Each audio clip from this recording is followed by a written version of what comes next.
Hi students, today we are going to see about a case study of IPO, Initial Public Offerings. So it's an interesting case study in this fiscal year 2023. So before we want to know about what is IPO, we want to know about what is stock market, what is public company and what is IPO and so on. So this case study is all about nearly in this particular year 80 to 90 IPO. IPO is nothing but new companies is right. So that's the thing. So out of 80 to 90 companies, most of the companies are in the beginning itself they are not that much enough to perform well. So if you take 80 to 90 companies, nearly 70 to 65 companies are not performing, and nearly a very small amount, like less than 20 to 30% of company only they are performing. But as a performing company they are having. So if you take even if you take US like countries, nearly in this particular year 157 companies came as an IPO. So what is the biggest drawback of this IPO? Why this IPO not performing in first 1 or 2 years? That's the case study is all about. So let's see what is stock market or public companies, what is all about.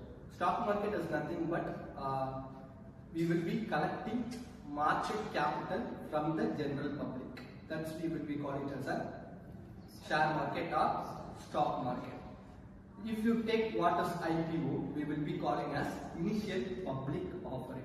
Initially, we will provide the share to the general public to invest as a new company, not as an existing company. If it is an existing company, we will be calling as an IPO, falling on public offer. If it is a new company, we will be calling as an initial public offering.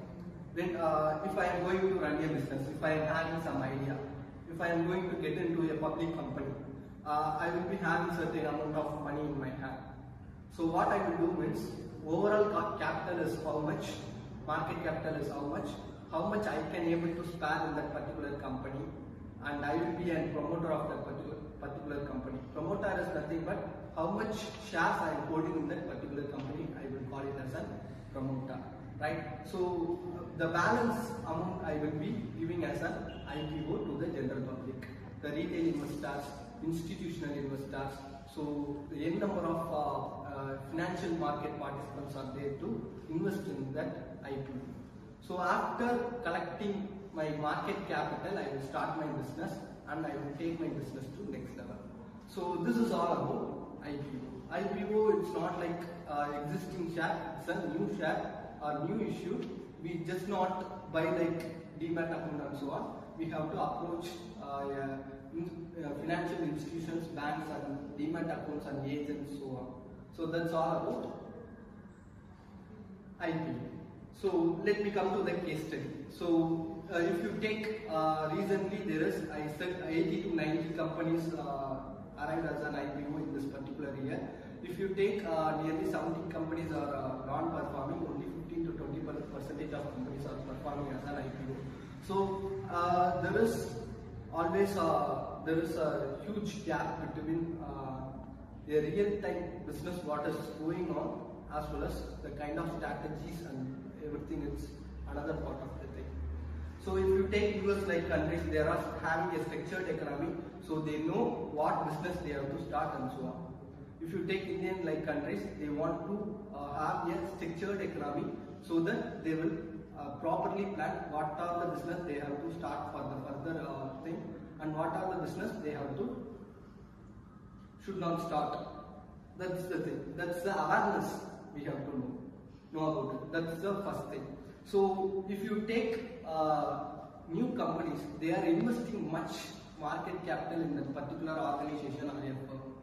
So funding or how much market capital I want to hold and how much fund allocation I want to do in each thing, it's more important for the effectiveness and efficiency of performing of that particular organization is all about. So if you take IPO is Let me give one example. Recently, 1 year ago, IPO Lightning one company is arrived as an IPO. If you see now, its return is more than 300%. More than 300%. IPO Lightning. It's a lightning manufacturing unit which is started in Hyderabad and so on. So 300% within a year they can able to get out of that. That's the scope of the business. How futuristic they have to do that particular business is all about. If you start your business like food industry and so on, it will keep on adding. Yes, it will keep on adding. What we will be doing is we will be keep on adding the business or the thing. So the demand or supply will be won't be there for the maximum. We will be calling as a market competition.